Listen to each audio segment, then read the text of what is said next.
You shoot me in a dream, you better wake up and apologize.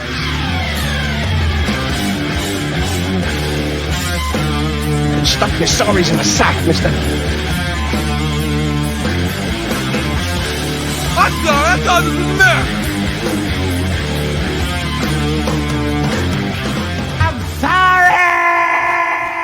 Congratulations! You've unlocked All Apologies, a show about apology tours and demanding satisfaction. I'm your host, Andy Q. Public, and with me, as always, is my co-host, Joe Sixpack.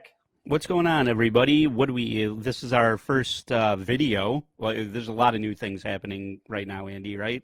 New Welcome to All Apologies. Mini-sode. First ever mini-sode. What happened was I was rounding up apologies from the news to Instagram, and it just became so dense that I decided that we needed to start making it its own thing. So here we are with a little, just something to brighten your day. It's going to be a quick in and out. Can't wait a week for all of the apologies, the apology tours, the sniveling and groveling. It's just too much to wait an entire week. I mean, we are constantly like, oh, we just did an episode, and then all of a sudden on Monday, somebody's like, tripping over their own dick, and we're like, oh, well, I guess we got to wait a week before we cover it. So we don't want to do that anymore, so we're going to do it this way. And now we're set up remote, so when those things pop up in the news and we want to cover them, we can just jump online and talk about it. We got energy in the background here too. Ed, you want to pop in real quick? Hey, everybody. Hey, it looks just like us. It's the third twin. The triplet. It's confusing enough to have twins on screen, and they're going to add a third guy that looks exactly like us. At least he doesn't sound exactly like us. Maybe we'll have him give everybody an ear break and have him come in and tell us how much we suck sometimes. But I think what we're going to do with this, Joe, is we'll chop this up into promotional stuff like Instagram content and YouTube shorts, and people will see that it's available, but I think this is only going to be available on Patreon. I think all the video is only going to be available on Patreon. We're going to record our show proper like this, but the audio format is going to be the same as it's been since we started. It's going to be available for free for everyone. This, however, is going to be exclusive. Video, the video format, if you want to see our charming faces, you're gonna have to sign up for the Patreon. So we had some people complaining like, oh, why would I support the show? You're just gonna make me pay for it. No, you don't have to pay anything. You're gonna get the same thing that you always got for free. You'll get the same nasally whiny voice that you can't differentiate between the two of us. You'll still get that format for free. Yeah. But if you want to tell us apart and see what we're wearing, see what the fit check is. Yeah, if you want to see my Stefan Diggs. Oh, that's tight. Yeah. Stefan Diggs. It's a tight end, right? No, he's a wide receiver. Oh my God. Who is it? Knox is a tight. Knox is tight. That's what I meant. Anyway, enough fucking around. Let's get to the show, which one of the things that we talked about that I posted on Instagram was Mark Ruffalo. Yeah, did we say that? This is going to be like a lot of your daily posts, right? This is like a roundup. Did you explain that? I did. Are you even listening? No, I was admiring Don Knotts in my background. I had to scramble to put together some type of not embarrassing backund at Andy's. So you're just looking at yourself on TV, and you're not going to. I'm enamored with myself. As unattractive as I am, I'm still like obsessed with myself. So you talk. Okay. I go like this. Well, why don't you take over and explain what was going on with Elon Musk and Mark Ruffalo this week? Well, not so much Elon Musk. Mark Ruffalo just kind of, stuck his dick into a fan or something like that, and embarrassed himself online. So let's start off with a clip. This is AI reading Mark Ruffalo's Twitter about Trump going to Epstein's Island. Gross. Hashtag Mega wants to paint everyone on those flights as pedophiles except the one guy who smiles and a group of young girls all headed to Epstein's fantasy island with him. My bet is there are some decent Republicans left in America that may think this is going too far. So I'll apologize right now. I probably should have shown the picture that Mark Ruffalo is referencing there. It's basically one of the, it's a picture of Trump, like when he was like signing some executive order, only they like AI put a bunch of like Mormon blonde young children between the ages of 12 and 15, like literally like all around him. Like it looks like the Last Supper with Trump as Jesus and then young Mormon girls like surrounding him. And Mark Ruffalo like desperately wanted to believe that it was true, so he like ran to Twitter and posted about it, and lo and behold, it's AI generated, not real. Anybody who would look at the picture just a little bit could see that it was fake. And, are people still being fooled by AI art? You can tell when it's fake. If it looks amazing, it's fake, right? I mean, like half of the Instagram thoughts that are like baiting you to, go to their OnlyFans, it's like fake images and shit like Somebody that. has perfect abs, that's a red flag. Right. Yeah. If your skin is completely flawless, well, part of it is like everybody's filtered, like everybody uses a filter. Andy and I completely unfiltered, 4K, popping zits and shit. No filters here. No filter on the mouth, no filter on the camera. Nothing is off limits. Yeah, everything's starkly lit, so you can see all of my full jowl coming through here. Anyway, so then Mark Ruffalo had to,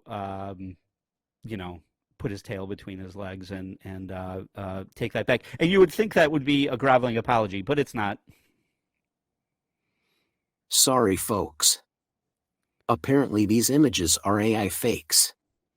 The fact Trump was on Epstein's plane and what Epstein was up to is not. Be careful. Elon's X and is allowing so much disinformation here is driving the value of his app down by 55%. Yeah, it's Elon's fault that he allows misinformation on his site. Meanwhile, yeah, because he's got his finger on the trigger of every post that everybody puts up. Why didn't Elon save me from embarrassing myself? Well, somebody has to be the leader to Ruffalo's Bruce Banner, Joe. That's why. It's got to be Elon's fault. He's a supervillain. Somebody has to be the Iron Man to Ruffalo's Hulk. Correct. He's hulking on X. Yeah. What a dildo. Chad. No, but Hulk is still my favorite, and I don't know. I go a little easy on Mark Ruffalo only because he's a decent Bruce Banner. Okay. Terrific.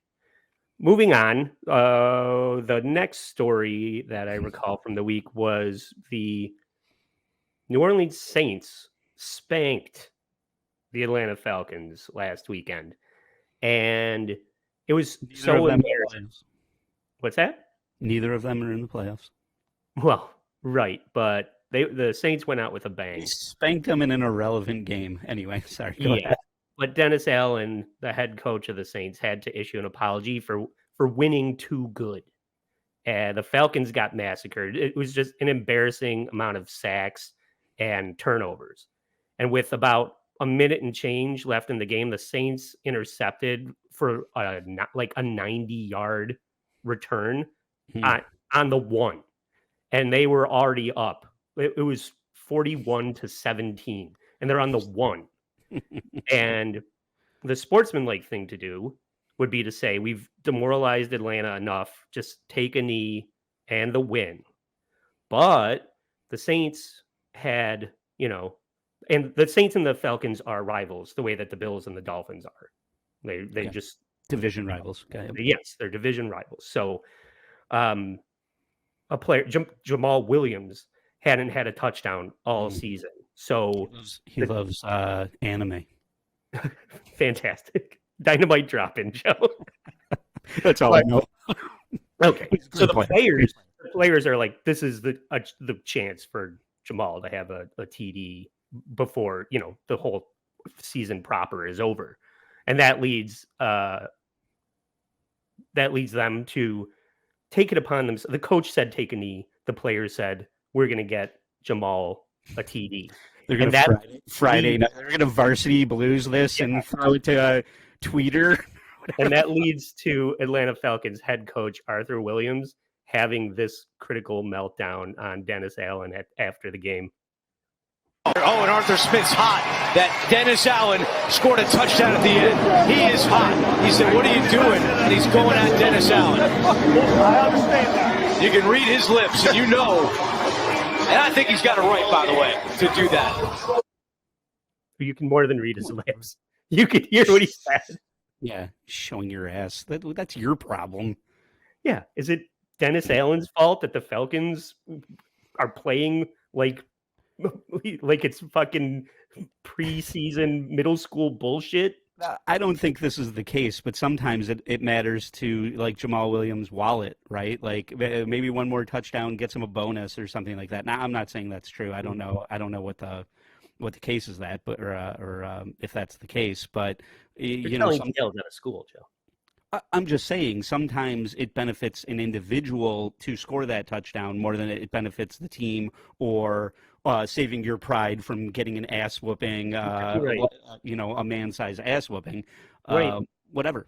So now Dennis Allen has to go into the post-game interview and eat shit. Instead of being proud of the win, it's turned into something to be ashamed of because the players made that decision in clip 2. That's not who we are. That's not how we operate. We should have taken a knee. So I want to apologize to them. Because look, we're all like, we got a good rivalry. And it's a heated rivalry. But there's a way we go about doing our business, and I wasn't happy about that. So other than that, okay, I was happy about a lot of things that happened in the game. I should have taken a knee right there. They asked me about getting Jamal a touchdown at the end. I said I wanted to take a knee. We put victory out there, and the guys kind of wanted to get him a touchdown, and they did that on their own. That's not acceptable. So Arthur seemed pretty upset after. He should be. He should be. He should be. And that's what the on-field issue. That's what it was. Is that the quarterback's responsibility? Look, I think there was a lot of guys that wanted to get Jamal his touchdown, and honestly, I'm not sure exactly what was going on behind that, but other than they wanted him to score touchdowns. And football was going on. Yeah, I mean, football players want to score. That's what it's right there. A million fucking times. You're not going to find sympathy from me. Like this is a man's sport played by men. We're going for it. Take a knee on the one. Fuck off. What are you talking about? What's the difference? You got beat by a fucking an inch or a mile. Eat a fucking. This isn't T-ball. This isn't T-ball where you want the kids. Get that Gatorade bucket full of dicks and dump it over the fucking coach's head. Fuck you. Just right. You lost. So, according to Dennis, the players should be ashamed of themselves for unsportsmanlike conduct with which they won the game. So now let's listen to Jameis Winston talking about how he felt about the game. Okay. It's Jameis Winston. Jameis, thank you, Ed. He won the Heisman, for crying out loud. Who cares? Okay, I'm gonna set that clip up again so I don't embarrass myself. I don't do it. Just go back. Yeah, edit point.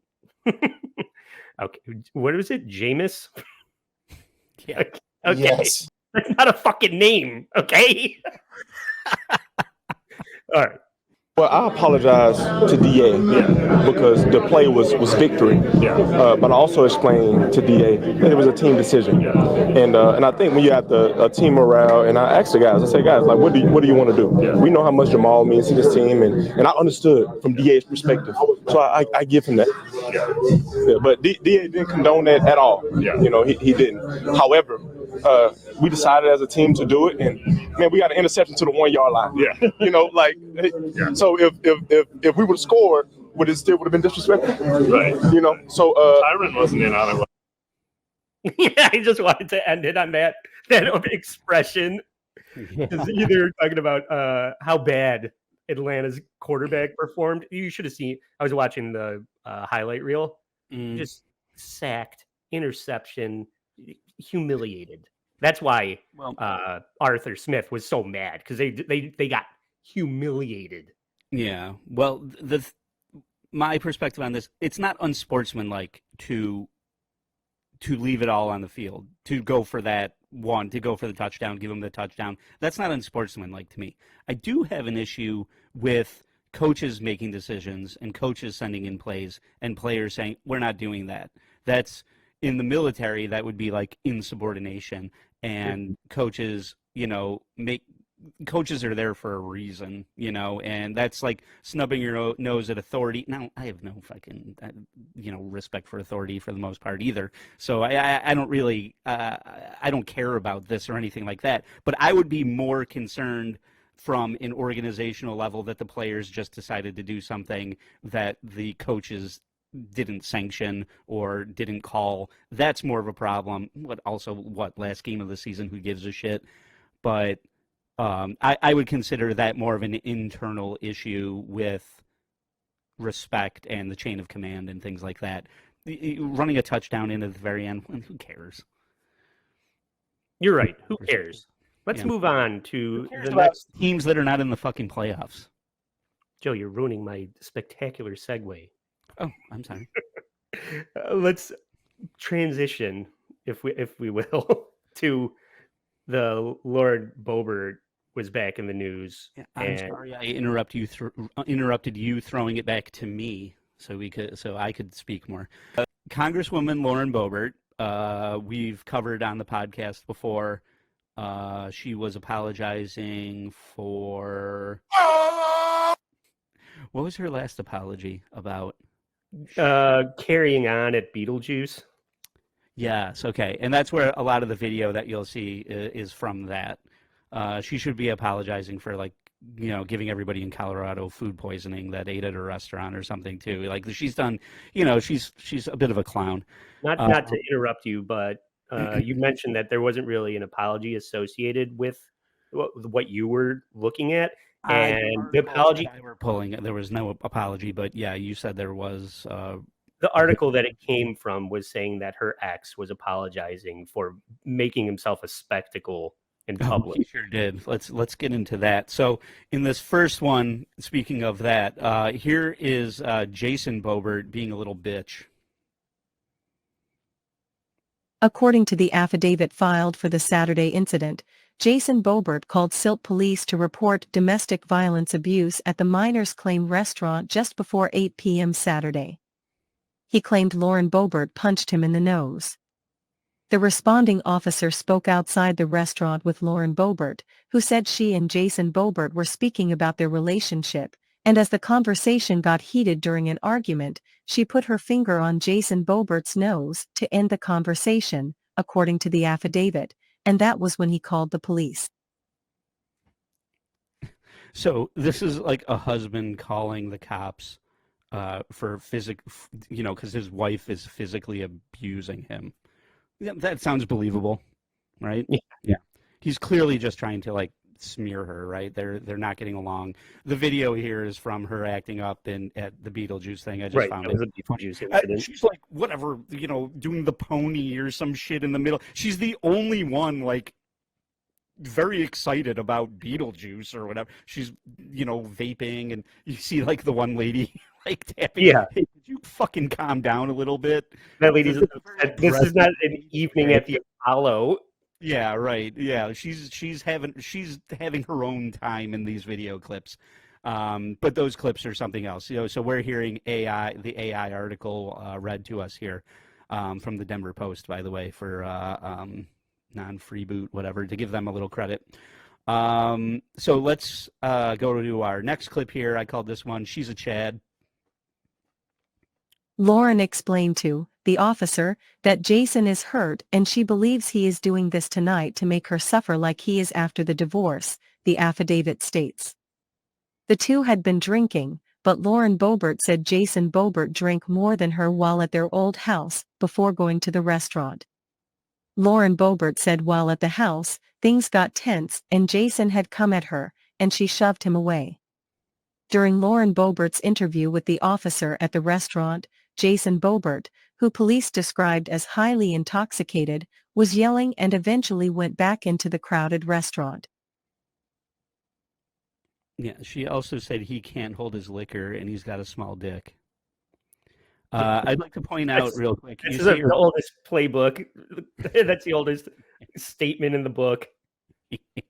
I'd like to point out, you see her like she's all kind of like dressed up. She's got the girls out and everything like that. She's a grandmother. She has a grandkid. That's a hot granny parading around the Beetlejuice lobby there. Beetlejuice. That's a hot grandma vaping and jerking guys off in the audience of a stage show. Yeah, there she is. There's her jugs. I don't know at what point those were installed, but in clip 3 here, I called this one white privilege. The officer and other responding officers repeatedly asked him to go back outside, but he refused, according to the affidavit. Jason Boebert started cursing and yelling at officers that he wanted to drink more and get more drunk. Officers then had to force him out of the restaurant after asking him to leave at least 8 times, according to the affidavit. Officers observed no marks or injuries on Jason Boebert to corroborate he had actually been assaulted, according to the Silt Police News release. I think maybe we should say that's not her husband in that in the video there either. Correct. Just so And they're also not together anymore. Yeah. This is all. I mean, the AI here is telling you kind of the reasons why they're not together. But he's telling the cops he wants to drink more, and they ask him to leave 8 times, and he's like, I'm just going to go back and have another silver bullet in here. Anybody else would have been pepper sprayed and hogtied and dragged off, But this guy, whatever. I'm Mr. Boebert here in Colorado, so no consequences for me. Some people just can't get out of their own way, Joe. Yeah, it's definitely runs in the family, I think. In this clip, I said, if you can't beat her, if you can't beat your wife, beat your son. Earlier Tuesday morning before the arrest, Garfield County deputies about 1 a.m. responded to a call from one of Jason and Lauren Boebert's sons that Jason Boebert had assaulted him, according to the second arrest affidavit. The son told deputies Jason returned home from a restaurant drunk and started an argument with him. Jason Boebert shoved him by placing one hand in the area of his throat/neck and pushing back, the affidavit states. The son became upset at this point and a physical altercation began between Jason and him. He's a real tough guy. I think it was like a slap fight. Yeah. Stop hitting me, Dad. Yeah, so now he's fighting his son. And I think there's Jason Boebert implores a new fighting style here. Crazy ass cracker. Sorry. Poorly timed. During the physical altercation, Jason stuck his right hand thumb into his son's mouth. While Jason dug his thumb into his son's mouth, his son felt that Jason was going to pull his tooth out. After the altercation stopped, Jason Boebert's son called Lauren Boebert, then law enforcement. Jason Boebert then grabbed a rifle and went outside, according to the affidavit. So he's doing like amateur dentistry with a rifle. I don't know. I don't know what the hell they're doing there, but I think this is like akin to like beating his son with a phone book or a rubber hose to like not leave marks. He's trying to like manually rip his teeth out so nobody can actually see how he abused them or something. I don't know what the fucking bite your dad's thumb off. That's nuts. I don't know. That's the dirtiest place on the human body. Like maybe it didn't happen that way. I don't know. That's my theory. My theory is this is a big load of bullshit. In the last clip here, Jason is an orator. I don't want nothing to happen, Jason Boebert said. Her and I were working through a difficult conversation. Jason Boebert ended the interview without answering more questions about what happened. Attempts to reach Jason Boebert by phone on Wednesday morning were unsuccessful. A political group that opposes Lauren Boebert accused the congresswoman of punching her ex-husband, but she denied that allegation. Yeah, this is just a political attack, not a political attack, not a white trash family falling apart in public. You know, so that's what's going on with them. That's their marriage falling apart even more so, I guess. So the latest I think on her is that she's switching districts. Yeah, right? everybody's kind of had it with her, so she's just going to move to a different part of Colorado so she can continue to like open carry and vape and be. She's probably high as a kite. Off Trump. Yeah, very good. Okay, lastly, for the first ever. Andy. Thank you, Joe. First ever minisode, final story.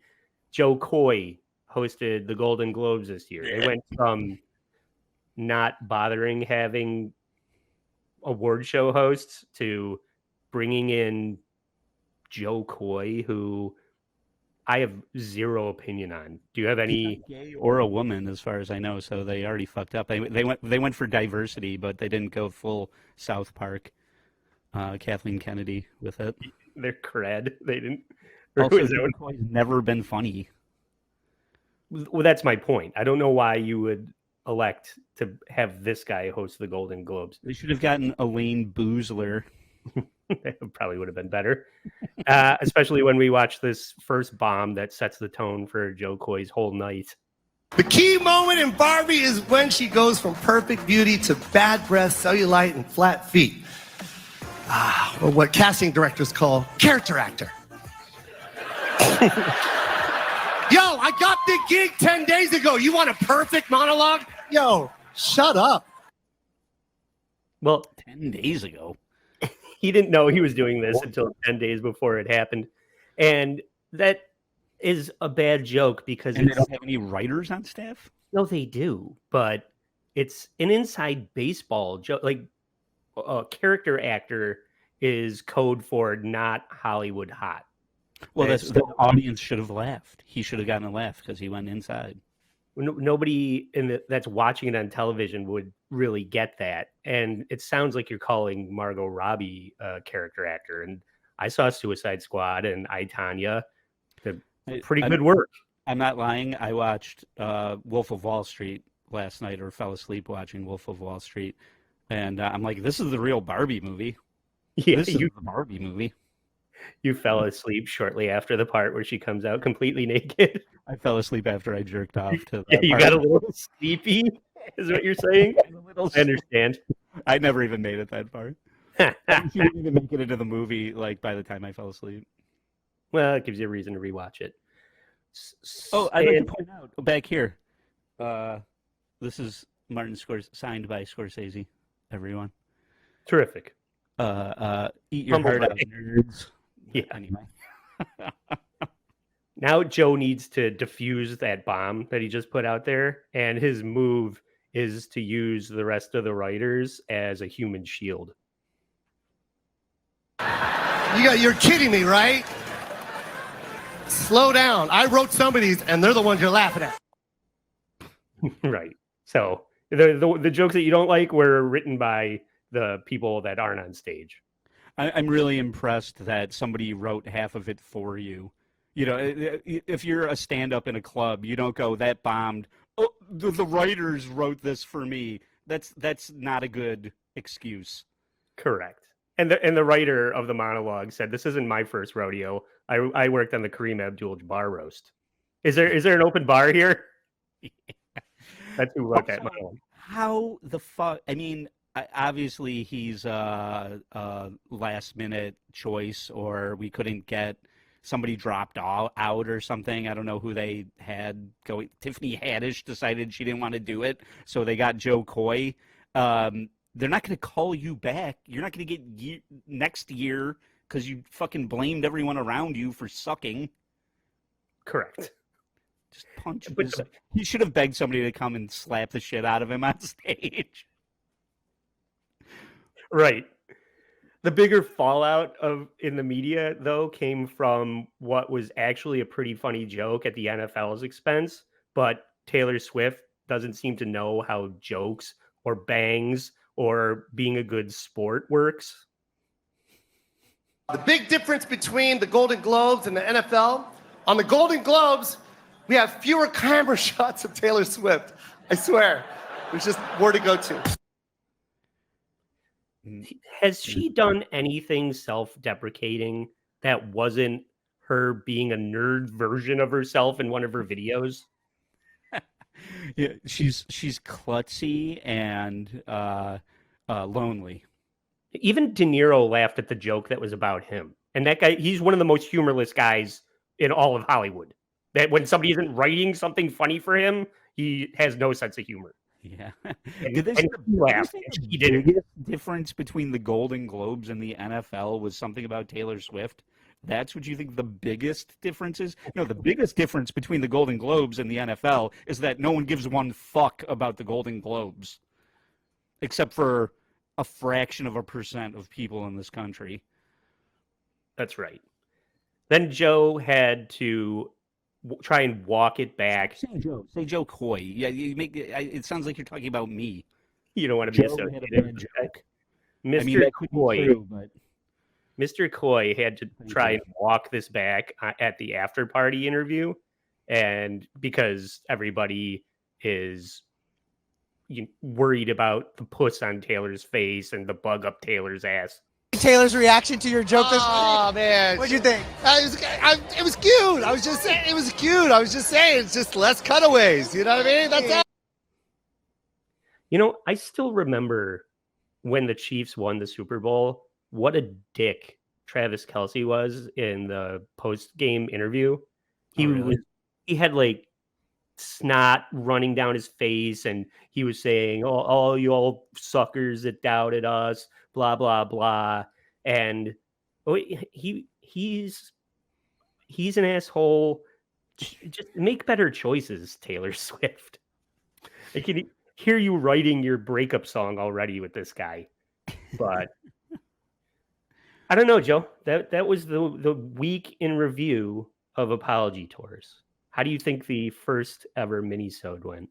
I think it went well. I think we had a lot of embarrassing people embarrassing themselves, and that's what this show is all about. Let's watch celebrities embarrass themselves. Correct. Well, I'm glad that let's not plug the live show coming up, Andy. Terrific. Go ahead and plug it, please. Comedy at the Carlson, March 9th. Subreddit Surfing Live featuring Carl Hamburger doing stand-up that was written for Joe Coy. And now Carl has to do it on stage. Carl should do that, actually. Take Joe Coy's Golden Globes jokes and do those on stage. That's my bad idea. My suggestion to Cardiff. Yeah. Put that in there. And then we'll be doing a show. I wouldn't call it opening, but we will be there. I think the one thing that we haven't been saying, this was supposed to be Stuttering John live at Comedy at the Carlson. It was set up between Vinny Paulino, the great Vinny Paulino, and Cardiff. They were going to help Stuttering John put a show together, and John bailed and left. I'm grateful to Stuttering John. If Stuttering John wants to come hang out with us, come on over, because you created an opening for us to perform at the show. So Andy and I will be doing a show. It will be Stuttering John centric, I will say. It will be about Stuttering John apologies and things like that. The rare apology when he's wrong, which is never in his mind. Right? But it will be Stuttering John centric. I want people to know that, because we lost having him there in person, but we don't want it to be completely void of Stuttering John. So come check it out. Rochester, March 9th. Comedy at the Carlson. Subreddit Surfing Live. That's right. And please follow us on Instagram if you want to know what's going to be featured on the mini-sodes. It's all going to be on there.